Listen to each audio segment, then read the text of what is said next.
Welcome everyone. आज की हम क्लास से शुरू करने जा रहे हैं हमारा मॉलिक्यूलर बायोलॉजी। और मॉलिक्यूलर बायोलॉजी में हम सबसे पहले जो पढ़ेंगे वो ऑब्वियस सी बात है is the replication in prokaryotes. तो प्रोकैरियोट्स में जो हम मॉडल ऑर्गेनिज्म लेते हैं वो है ई कोलाई, मतलब हमारा एस्चेरिचिया कोलाई। आपने काफी सुना होगा इसके बारे में ऑलरेडी। तो डीएनए रेप्लिकेशन को स्टार्ट करने से पहले हम मॉडल ऑफ रेप्लिकेशन के बारे में पढ़ेंगे। जब हमारे पास एक फिक्स नॉलेज नहीं थी कि किस तरह से रेप्लिकेशन होती थी, तो तीन मॉडल हमारे पास थे। एक था सेमी कंजर्वेटिव, दूसरा था कंजर्वेटिव और तीसरा था डिसरप्टिव मॉडल।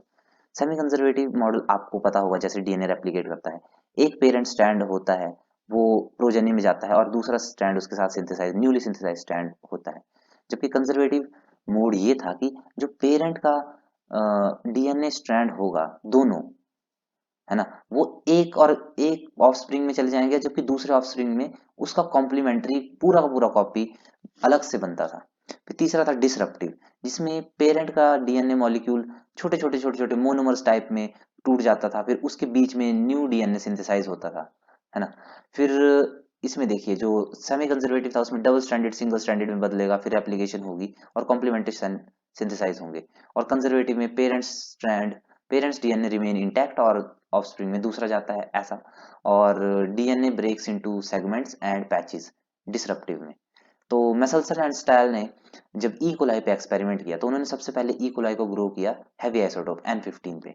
फिर उसको जैसे उसकी फर्स्ट जनरेशन आ गई तो उसके डीएनए में जो नाइट्रोजन था उसमें heavy nitrogen form N15 form incorporate हुई, जिसकी वजह से जब उन्होंने सैंपल लिया उसका तो उसके बैंड बना के देखे सेंट्रीफ्यूज करके, तो हैवी बैंड थे तो नीचे सेटल हो रहे थे। और फिर उसके बाद उन्होंने यही कल्चर ट्रांसफर किया N14 लाइट आइसोटोप में, फिर उससे उन्होंने सेंट्रीफ्यूज किया। तो उनको पता चला कि N14 के जो बैंड थे वो सेंटर जैसे में बन रहे थे। अब अगर अगर N14 नया, मतलब अगर ये मॉडल कुछ कंजर्वेटिव की तरह होता कि ऑफ स्विंग में बिल्कुल नया डीएनए बन के जाता है, तो ये जो N14 के बैंड थे ये ऊपर आने थे। ओके, तो अब इससे क्या हुआ कि ये वाला मॉडल जो है सेमी कंजर्वेटिव ये इन्होंने एस्टेब्लिश कर दिया। और जब इसके बाद और प्रोजेनीज जब ये निकालेंगे तो इनको बाद में पता चला कि जो बैंड बने वो एक यहाँ बना सेंटर में और एक लाइट बैंड बना ऊपर। तो इससे उन्हें पता चला कि जो मॉडल है वो सेमी कंजर्वेटिव मॉडल है। अब जो ई कोलाई होता है उसमें दो तरह के डीएनए प्रेजेंट होते हैं, that is main DNA and plasmid DNA. In main DNA there is only single copy and plasmid DNA can vary in number like 2 4 6 8 etcetera. और आपको पता होगा कि प्लाज्मिड डीएनए जो होता है वो अलग अलग तरह के होते हैं, जैसे tie plasmid, cos plasmid, F plasmid वगैरह वगैरह। ओके, और फिर दोनों जो डीएनए होते हैं ये सर्कुलर इन शेप होते हैं। ई कोलाई का जो मेन डीएनए होता है उसमें 4.6 into 10 to the power 6 base pair present होते हैं, जबकि plasmid DNA can vary in size. अब जो मेन डीएनए है उसकी जो रेप्लिकेशन होगी वो थीटा रेप्लिकेशन होगी। इसे हम थीटा रेप्लिकेशन इसलिए बोलते हैं क्योंकि जब रेप्लिकेशन कंटिन्यू रहती है तो बीच में एक स्टेज आता है जिसमें जो डीएनए है वो थीटा की तरह शेप ले लेता है। और ये जो सिग्मा रेप्लिकेशन है ये एफ प्लाज्मिड के थ्रू होगी, जिसमें फर्टिलिटी फैक्टर ट्रांसफर करने के लिए ये जो हमारा प्लाज्मिड होगा ये थीटा की तरह फॉर्म ले लेगा खुद को, और तब दूसरे में वो दूसरे बैक्टीरियम में ट्रांसफर हो जाएगा। और ये दोनों के दोनों semi conservative mode of replication पे काम करते हैं। अब हम सबसे पहले बात करेंगे ओरिजिन ऑफ रेप्लिकेशन की। अब ओरिजिन ऑफ रेप्लिकेशन आप ये समझ लीजिए कि अगर मैं ड्रॉ करके ही आपको बता देता हूं, अगर सपोज मेरे पास ये डीएनए है, राइट, तो अब मैंने यहाँ पे और आई सी लिखा, तो यहाँ पे कुछ पर्टिकुलर सीक्वेंस होंगे यहाँ पे, है ना, जो जहां से इनिशिएशन होगी, इनिशिएशन ऑफ डीएनए रेप्लिकेशन, उन्हीं उसी कोडॉन्स को या फिर उन्हीं बेस पेयर्स को हम बोलेंगे origin of replication. Okay, codons नहीं, ओरिजिन ऑफ रेप्लिकेशन। अब इनमें अलग अलग साइट्स प्रेजेंट होती हैं। ये एक्चुअली 245 बेस पेयर के बने होते हैं and these are cis acting sequence. Means अगर ये और आई सी हम यहाँ से कट करके किसी और डीएनए में प्लेस कर दें तो वो ओरिजिन ऑफ रेप्लिकेशन की तरह काम नहीं करेगा। ओके, तो सिस एक्टिंग इसीलिए बोला है इनको। इसमें डीयूई एलिमेंट होते हैं, DNA unwinding elements, R sites होती हैं, आई साइट्स होती हैं, टीएचएफ भी होते हैं और एफआईएस भी होते हैं। तो इसमें से जो मेन है वो है कि there is gatex sequence and gatex sequence GATC sequence यहाँ पे प्रेजेंट होते हैं इसी और आईसी, मतलब ओरिजिन ऑफ रेप्लिकेशन साइट पे, जहाँ पे जो उसका एडेनिन होता है, जीएटीसी का जो एडेनिन होता है वो उसकी N6 पोजीशन मिथाइलेटेड होती है। अब ये मिथाइलेशन हेल्पफुल है डीएनए रेप्लिकेशन के लिए and it also differentiate parents and daughter strand. Okay, अब जो DUE एलिमेंट्स होते हैं वो डीएनए अनवाइंडिंग एलिमेंट्स होते हैं जो 13 बेस पेयर सीक्वेंसेस होते हैं और इनकी 3 कॉपीज यहाँ प्रेजेंट होती है। ये मैंने यहाँ पे डीएनए अनवाइंडिंग एलिमेंट्स बताया, तो ये जो ये फर्स्ट बॉक्स है इसमें भी 13 प्रेजेंट होंगी, इसमें भी 13 प्रेजेंट होंगी, इसमें भी 13 प्रेजेंट होंगी। तो 13 बेस पेयर की ये 3 कॉपीज यहाँ पे प्रेजेंट होती हैं। बिल्कुल। अब बारी आती है आर साइड की। अब R site 9 base pair sequence होता है और इसकी 5 कॉपीज प्रेजेंट होती हैं। मैंने यहाँ बनाई होगी जैसे R1, R2, R3, R4 और ये R5 यहाँ रहा। ओके, तो ये 5 कॉपीज में प्रेजेंट है और डीएनए ए यहाँ पे आके बाइंड होता है।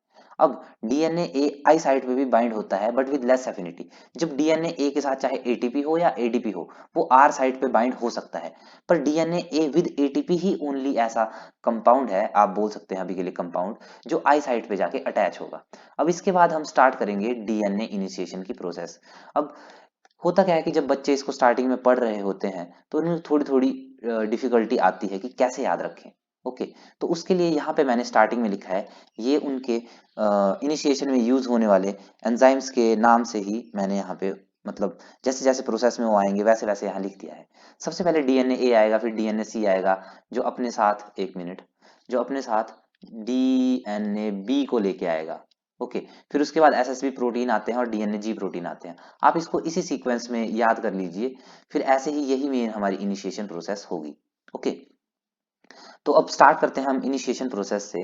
तो इनिशिएशन प्रोसेस में कुछ ऐसा है कि DNA A which belongs to triple A ATPase family. तो ये फैमिली होती है, ये क्या करती है, ये अपना जो काम करती है वो एटीपी यूटिलाइजेशन से करती है।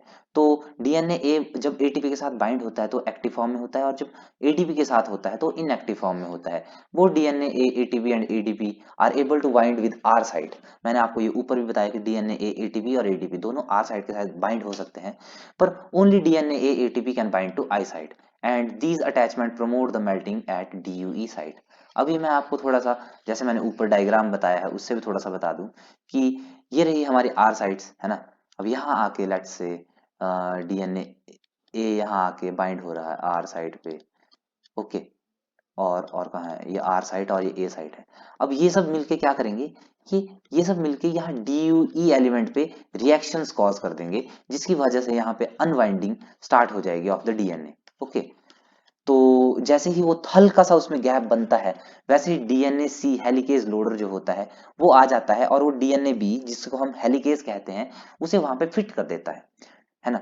तो जैसे ही वो फिट हुआ, मतलब helicase C is helicase loader, है ना, तो ये क्या करेगा, उसको स्ट्रैंड्स में फिट कर देगा, उसकी क्लैंप की हेल्प से उसको डीएनए में आप कह सकते हैं एक तरह से मर्ज कर देगा। अब DNA C also belongs to triple ATPase family, तो इसको अगेन एटीपी की जरूरत है। It loads DNA B to separate DNA strand। Okay, तो DNA unwinding is done by helicase which is DNA B by breaking hydrogen bond. तो DNA B का main काम है हाइड्रोजन बॉन्ड की ब्रेकिंग। अब जैसे जैसे डीएनए बी हाइड्रोजन बॉन्ड की ब्रेकिंग करेगा तो पीछे जो हमारे स्ट्रैंड होंगे, मैं आपको बना के दिखा देता हूं, है ना। सपोज यहाँ पे जो स्ट्रैंड होंगे वो, ये समझ लीजिए डीएनए बी है ना, ये ऐसे को मूव कर रहा है, तो जो स्ट्रैंड होंगे ये ओपन हो जाएंगे, सिंगल स्ट्रैंडेड होंगे, तो इनमें चांस है कि ये एक दूसरे से अटैचमेंट कर ले और कुछ ऐसी हेयर पिन स्ट्रक्चर जैसी फॉर्म कर दे, या हम कह सकते हैं कि सेकेंडरी स्ट्रक्चर ये फॉर्म कर सकता है। ओके, तो इसी स्ट्रक्चर को ना बनने देना हमारे लिए यहाँ पे बहुत इंपॉर्टेंट है, क्योंकि ये स्ट्रक्चर जब पॉलीमरेज आएगा जिसमें से डीएनए सिंथेसाइज होगा उसके में हिंड्रेंस कॉज कर सकते हैं। तो इसी वजह से हमें एसएसबी प्रोटीन की यहाँ पे बहुत जरूरत है। तो ये जो एसएसबी प्रोटीन जो हम यहाँ पे आएंगे, ये क्या करता है, it prevent the formation of secondary structure like hairpin structure in DNA after helicase unwinding the DNA. Okay, तो एसएसबी शोज कोऑपरेटिविटी, मतलब एसएसबी अकेले अकेले प्रोटीन होंगे, पर जैसे ही वो आके यहाँ पे अटैच होंगे, एक मिनट, जैसे सपोज एक यहाँ पे अटैच हो गया, एक यहाँ पे अटैच हो गया, पर जैसे ही एक आएगा फिर दूसरा आ जाएगा, तीसरा आ जाएगा, ये ऐसे ऐसे कोऑपरेटिवली एक के बाद एक के बाद एक एसएसबी बाइंड होते जाते हैं। ओके, तो इनकी बाइंडिंग की वजह से ये लीनियर फॉर्म में ही डीएनए बना रहता है। एक्चुअली सर्कुलर है पर लीनियर मैंने अभी के लिए बोल दिया। ओके, अब एंड ये जो एसएसबी प्रोटीन है ये कोई स्पेसिफिक प्रोटीन्स नहीं है, they just go and bind to nucleotides. उनमें ऐसा नहीं है कि वो पर्टिकुलर न्यूक्लियोटाइड से ही जाके बाइंड होंगे। फिर उसके बाद जो आएगा प्रोटीन, वो है डीएनए जी।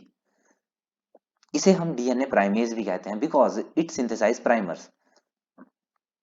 प्राइमर सिंथेसिस क्यों जरूरी है? क्योंकि प्राइमर जो है वो प्रोवाइड करता है platform for the working of DNA polymerase. And जो ये प्राइमर यूकैरियोटिक में नहीं, प्रोकैरियोटिक में जो प्राइमर बनते हैं 15 टू 20 न्यूक्लियोटाइड होते हैं और आरएनए इन नेचर होते हैं।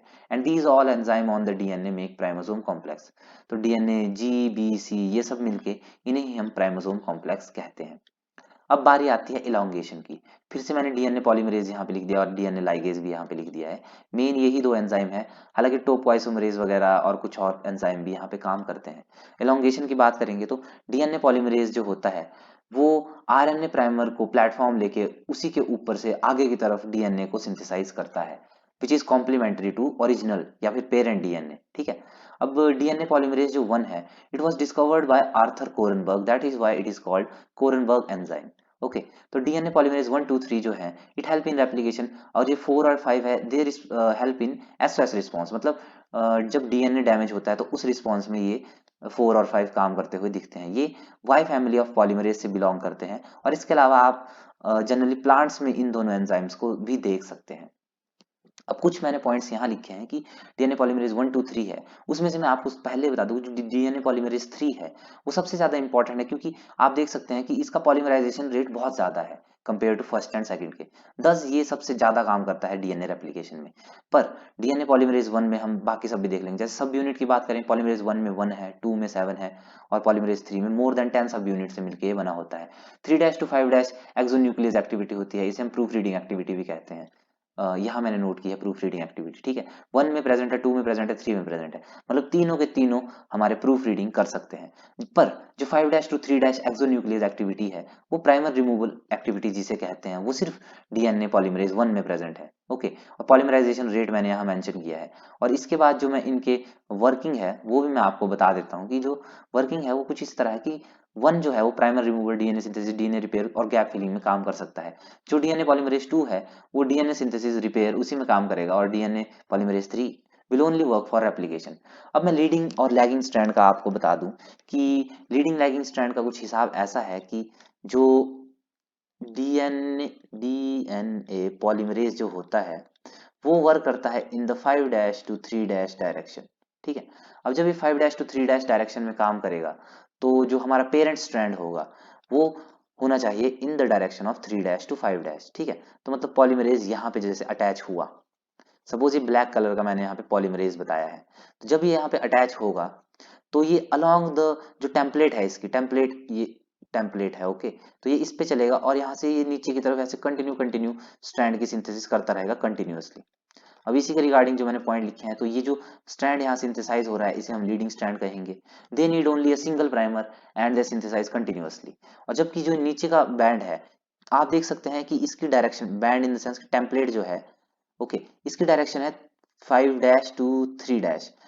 और क्योंकि हमारा जो क्या कहते हैं पॉलीमरेज, उसको इस डायरेक्शन में ही मूव करना है, पर ये डायरेक्शन है अपोजिट टू जो उसके वर्किंग डायरेक्शन होती है। तो इसी वजह से ये क्या करता है, short short short short form में डीएनए को सिंथेसाइज करता है सेमी डिसकंटिन्यूअसली। तो ये जो फ्रेगमेंट्स यहाँ पे फॉर्म होते हैं उन्हें ओकाजाकी फ्रेगमेंट बोला जाता है। ये लैगिंग स्ट्रैंड होता है and they need multiple primers. Okay. यहाँ पे एक ही प्राइमर की जरूरत थी, पर यहाँ पे मल्टीपल प्राइमर्स चाहिए।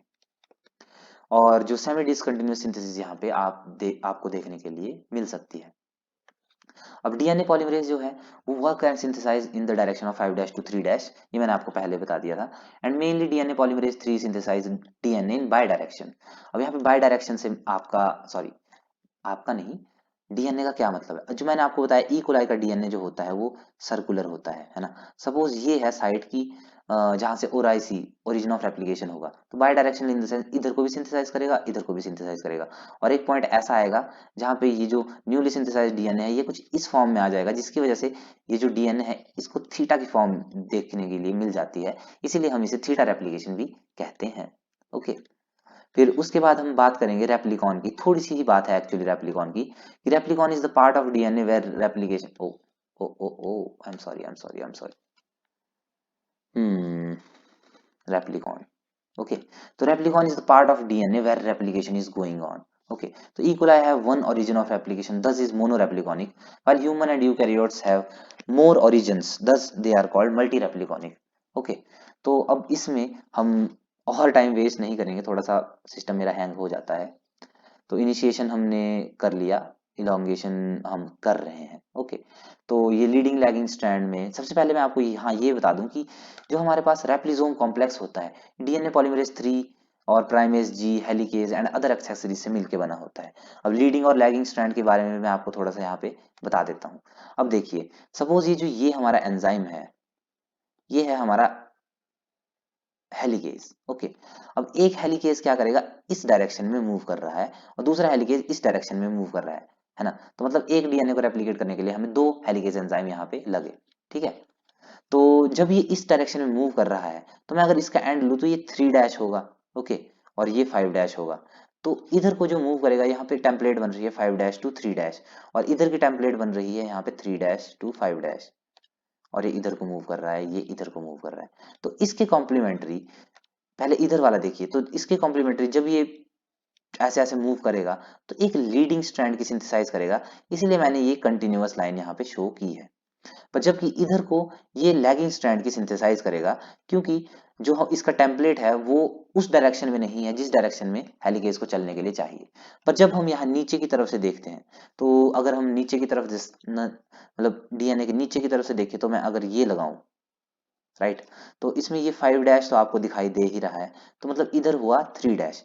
अगर इस साइड चलना है तो ये अब टेम्पलेट की पोजीशन सही है, इसलिए यहाँ पे जो स्ट्रैंड सिंथेसाइज होगा न्यूली वो कंटिन्यूअस होगा, जबकि अपोजिट डायरेक्शन में डिसकंटिन्यूअस होगा।